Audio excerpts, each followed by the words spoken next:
To date, $650 billion has been committed to the infrastructure required for artificial intelligence.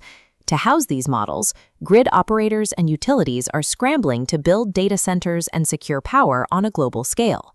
This chart reveals a demand map that has lost contact with the physical territory. We see 2,600 gigawatts of power requested from the grid, but historically, only 14 to 20% of these projects are ever built. The remaining 80% is a mirage. It is the phantom queue. This volume is hollow because developers lack certainty. A single data center project often occupies 5 to 7 redundant queue positions across different regions, creating ghosts that clutter the ledger. Grid operators see these ghosts and mandate billions in transmission upgrades to accommodate them. The result is an infrastructure economy driven by a map that no longer reflects the reality on the ground. To understand why the map is broken, we have to look at two competing clocks. Corporate ledgers operate on an 18-month actuarial lag. The human workforce, however, runs on a strict 24-hour biological clock. The corporate ledger assumes a 15-minute commute. In reality, that worker spends 47 minutes on a transit platform, experiencing friction the company cannot see. That unmeasured 32-minute delay eventually forces the worker to quit. At that moment, the company pays $40,000 in immediate replacement costs, a loss the ledger won't recognize for months. This cycle compounds. Over 3 years, that same unaddressed 47-minute delay forces the company to hire 5 to 7 replacement workers for a single shift. The total cost of this turnover reaches $200,000. The 18-month blind spot is a structural failure. By the time the ledger catches up, the capital is already stranded, and the workforce has already attrited. This isolated 47-minute delay radiates outward, infecting the entire ecosystem. It scales from a single worker problem into a systemic corporate inefficiency. We call this the redundant 4. It begins with the 5 to 7 workforce hires already required to fill a single role. The pattern repeats across all ledgers. Companies acquire 5 to 7 customers for every one they retain.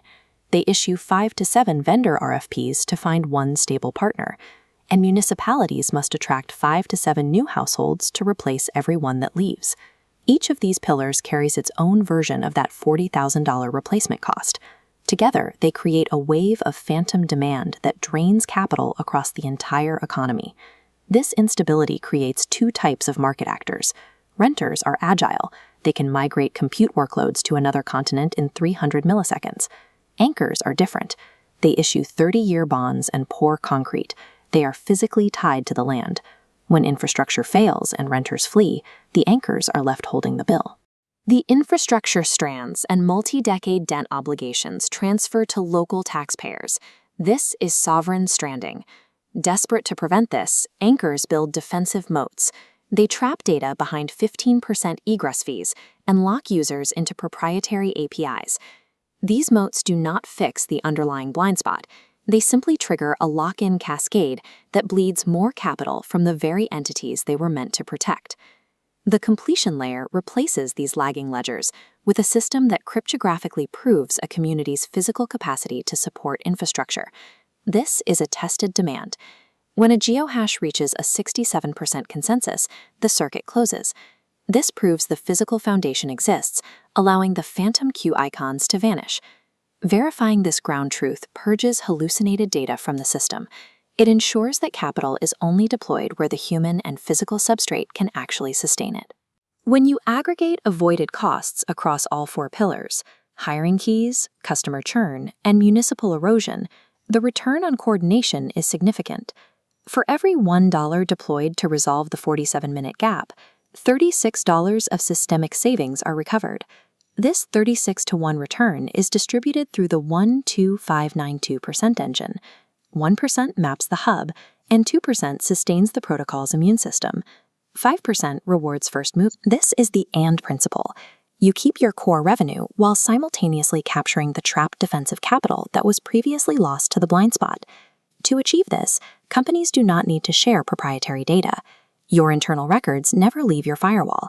The architecture focuses on the pattern, not the player. The hub aggregates anonymized signals, showing, for example, a 43% spike in regional payment delays without ever identifying the specific competitor causing it. This is not a software monopoly. As the network matures, the early mover yields phase out, and the protocol transitions into a non-profit public utility, owned by no one, serving everyone. This layer cures AI data rot, collapses the phantom queues, and stops the lock-in cascade. You cannot orchestrate global infrastructure if you do not restore ground truth where the physical foundation actually stands.